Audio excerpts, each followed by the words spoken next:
Hey guys, Christina here, and today I wanted to share with you why I use doTerra essential oils. And just to let you know that my children are around, so if you hear some noise, that's just them playing. If you're new to this channel, I have 5 children from 9 years old all the way down to 7 months, so they are around and sometimes they make noise. But I kind of want to give some background first. So back in 2013, I was expecting my 4th child, and I've always had very difficult pregnancies, particularly around nausea and vomiting. But with my 4th, it was different, and I ended up being diagnosed with hyperemesis gravidarum. I hope I'm saying that right. But basically, very, very bad morning sickness. I ended up taking a number of anti-nausea medications, and one of the side effects of one of these medications was headaches. And when you added in the fact I was already dehydrated and throwing up a lot, I had very, very bad headaches. So I started to ask around and ask my friends, what can I possibly try, because I was just having such a hard time with these headaches. And peppermint oil was something that kept coming up, that people said, you should try it, just give it a try. So I did some research and I decided to give it a try. And it made a big difference for me. I found that I was able to handle the headaches better, to cope with them better, but also I felt like the duration as well as the frequency was less. And so at that time, I actually ended up joining doTerra and started using different oils here and there, kind of collecting a few, kind of dabbling in it. I shared a bit with people who asked me, but I wasn't really out there saying, hey, look what I found at that time. So then fast forward to December of 2015. I found out that we were expecting our 4th child, and right away, like within a couple weeks, I developed pain in my leg. Now I have a history of factor V Leiden, which is a genetic disorder that I found out I had after I had a deep vein thrombosis, DVT, which is blood clots in my leg about 10 years ago after having surgery.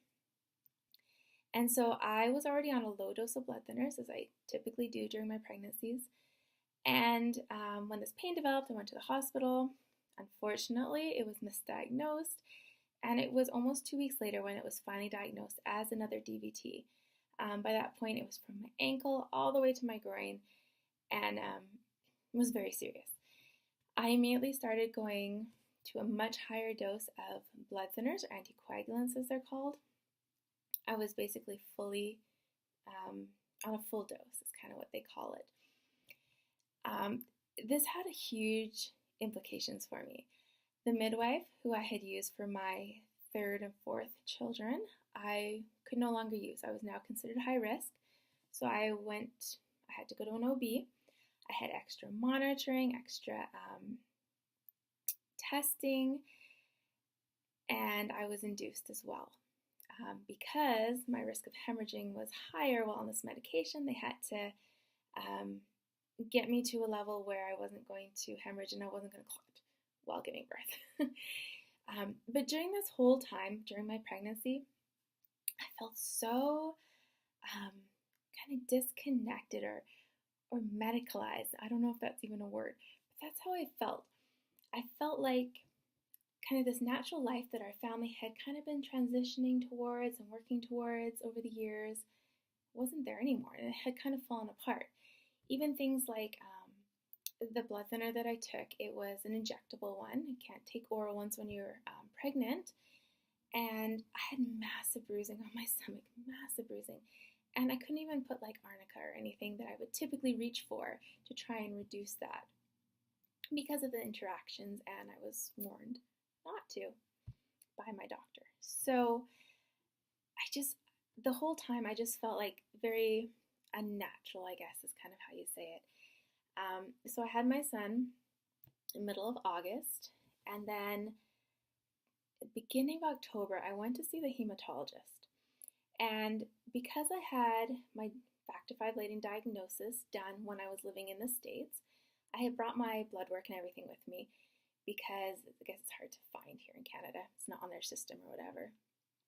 And had the visit, life went on, I put it aside, and when I went to put it away a couple weeks later, I was reading through it again, and I realized that I didn't just have factor V Leiden, but I had actually been diagnosed with another gene mutation called MTHFR. And this was life-changing for me because so many pieces of the puzzle of all these different things made so much more sense. So I won't get into kind of too much detail about MTHFR, but basically what it is I don't have the ability to eliminate or to process certain things like a normal functioning body would. So for instance, one of those things is folic acid. If you have MTHFR, you should never be taking folic acid, which of course I took when I was pregnant. But another part of that as well that kind of made so much sense was some of my children have been born with some mild midline birth defects like tongue tie and lip tie. My youngest son has some heart issues. So just everything kind of made sense.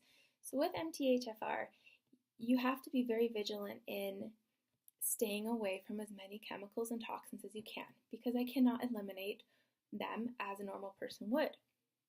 And so this was kind of the catalyst to, we need to make some bigger changes. We need to be focusing more, even more than we had in the past, on a more natural lifestyle.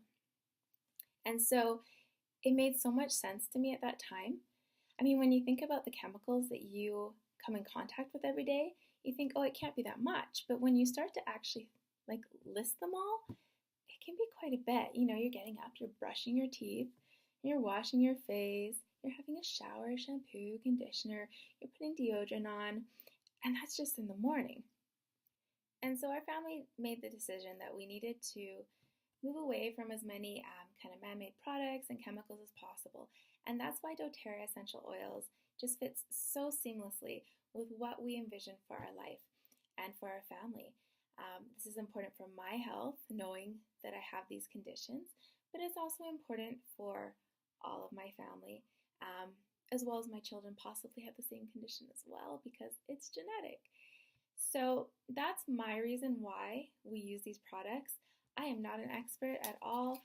I am learning, and I am really excited to learn so much more and to slowly make that transition and that progression from the chemicals and such and the products at the store to more of a natural lifestyle. You know, what can we try that's more natural first?